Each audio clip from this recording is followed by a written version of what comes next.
Welcome back, everybody, to Just Keep Parenting. Coming at you from a different angle today.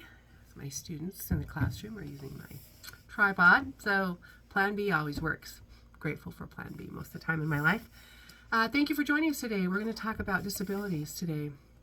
We've had some interesting scenarios in the classroom come up recently where we have a child who has a twin sister who is in a wheelchair, so she can't walk and she's cognitively disabled as well. And so we invited her in because one of our teachers was explaining she has diabetes and she has a pump and it goes off. And so she said, Miss Dory, can I tell the children about why they might hear the beeping? I said, that's a great idea. So she said that her body didn't work like some other people's bodies. And this little 4-year-old said, oh, I have a sister that has a disability. And this teacher was a little bit taken aback that the child talked about her diabetes as a disability. And as we walked through it, that's her connection, right? That her body doesn't work, her sister's body doesn't work like her body. So anyway, we talked about that. And then we decided to have this little girl bring her mom and her twin sister in. So they came in at the beginning of the year and we talked about that, and the kids asked questions and we got to visit with, well, we didn't really visit with her, but we got to see how she communicated and through her actions and through her sounds that she made. Anyway, and so I thought, you know what, we need to talk about that because we've had some other situations in the lab school recently where the children have asked lots of questions about different things that are happening. And Mr. Rogers goes on to talk about how our son was excited at first about being invited to play at his friend's house, but a few days after the invitation, he refused to go. He told me he was scared of his friend's older brother who has some kind of disability. Our son said, he can't walk and he makes scary sounds. I decided to call the boy's mother and she was really helpful. She told us about her son's disability and answered some of our questions. I was relieved, and our son seemed to feel better about the play date too after we talked with her. I love this fact, right? That she took the bull by the horns and she said, well, let's just talk and see what we can figure out.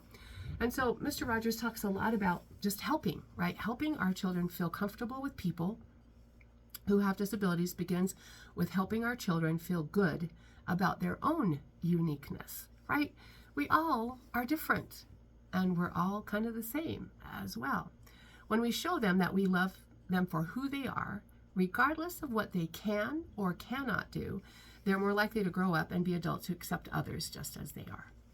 Then he goes along and he talks about alike and different. I love his approach with preschoolers, right? Because preschoolers are just being exposed to differences, right? As they expand their interests to other people beyond their family. And they're trying to make sense of the world by organizing it into different categories, right? We've had a couple of great lessons this week on how we organize things or how we categorize things. And that's what the children's brain is doing right now, is categorizing organizing into different categories. And so that's why they often become fascinated, right, with sorting games, matching games, because that's coming online right now in their brain. And so what's alike, what's different? And then they tend to categorize what people say, right? Not say, but like how people act in certain ways too. And so, unfortunately, their categories can be pretty rigid, like you're old or you're young. A child told me last week when they were talking about, in the vans, they were talking about how old they were. And I said, well, how old do y'all think I am? 96. But right, I'm old. And what is old to them? They don't really know. They're either old or young. Boys and girls, right? Dark-skinned, light-skinned, those types of rigid categories. And so that's why they often are a little bit nervous about befriending children who aren't like them. So they might sound different than them. They make them a little nervous. Often, adults in their life may say things like, don't stare, right? And that makes it awkward for them, like, well, why can't I look at what's going on, right? Or if we walk quickly past somebody who looks a little different or does things a little different. And so the other thing about this age group is they wonder if that can happen to me, right? We talked about in last week's video, if they have a doll whose arm breaks off, sometimes they feel like, will that happen to me? Because of their the fantasy and the real worlds still are not online yet. completely. And so they sometimes wonder, can this happen to me, right? And so they wonder if they could catch a disability, right? Because we do catch sicknesses. And so they're starting to figure that out. So if I'm around somebody who's sick, I might catch their cold or catch their sickness. Can I catch their disability, right? That's what they might be thinking in their head. They're particularly fearful of children and adults who can't walk yet, because they've just spent all this time learning how to walk.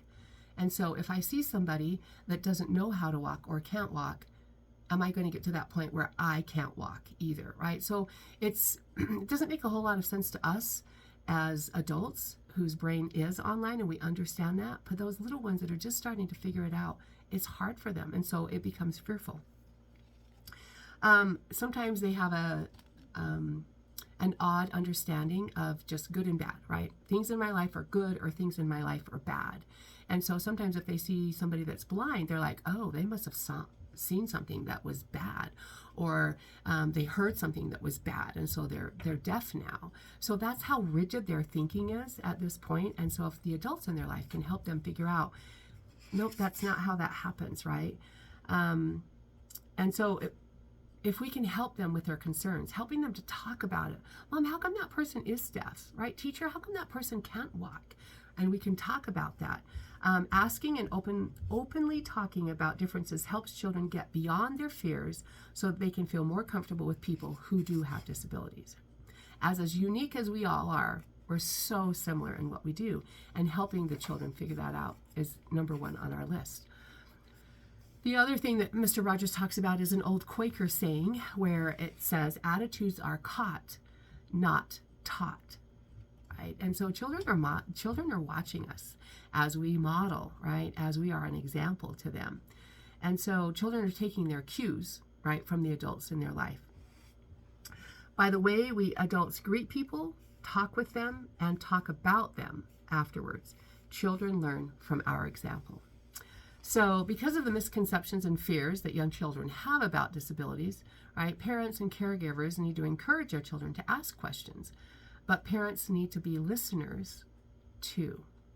And so if a child has a question about a disability, right, that we can't answer, we can say, I don't know, but maybe we could find out. It's much easier if they can talk to somebody that they know, like an elderly grandparent or a neighbor, right, being able to talk to somebody that they have some sort of a relationship with. It is appropriate to ask questions, right? But we have to be gentle about it, and we have to know when to do that. And so a sensitive parent or a caretaker can help them figure that out. So I love this last paragraph. Let me read it to you. Certainly children don't have to like everyone in the world. No one does. But with the help of the grown-ups in their life, they can learn to be neighborly, respectful, courteous, and kind. As children grow, they come to understand that if they take the time to get to know someone, they'll discover so much more about that person than what they first thought. I love that piece. And that's what I try to teach the children here and teach the teachers, right? I don't have to go out and get a Diet Coke with everybody, but I do have to be courteous and respectful to everybody. And that's what we're trying to teach. You may not be in that close, tight-knit circle of my friends or even the next set, but I am required, I think, as a human, to help to teach children that we need to be courteous and kind and neighborly and respectful to everybody, especially in light of what's happened this week with all the shootings and all the hoaxes. So here are the helpful hints that Mr. Rogers always puts at the end of his chapters. When you're talking about someone with a disability, be sure to talk about that person's abilities as well. Number 2, if you see someone with a disability who might need help, it's a good idea to ask if that person wants help. You could talk with your child about times when you or your child appreciated someone's help and other times when you wanted to do it yourself. Number 3, point out things that make it easier for people who have disabilities to manage, like ramps for wheelchairs, braille signs on elevators, and special computers for people who have difficulty talking. Number 4, tell your child about a time when you grew to appreciate someone who seemed different at first. Children need to know that it often takes time to get to know someone and to feel comfortable with that person. Number 5, ask your child Ask your child to talk about what it feels like to come into a group and be ignored or left out. We had the sweetest situation yesterday when a little boy, we were coming in from recess and he'd been left out of an activity. And the student teacher did a really nice, group meeting about, so what was happening? What were you feeling? Have any of the rest of you ever felt like that? Anyway, it was just beautiful. She took the time to talk about that social and emotional teaching moment that sometimes gets glossed over. Ask your child what it feels like, right? Talking about those feelings can eventually help your child develop empathy for someone with a disability who might feel left out. The next one, when you're at the library, look for books about diversity and be able to talk about that and share with your child. And the last one, talk with your children about things they themselves are unable or able to do. Everyone in the world has abilities and disabilities. So, my friends, you're working with children this week. Think about disabilities, think about abilities, think about how we can help children have more empathy and come to that place of more understanding. We need it in our world. Go team, make it a great day.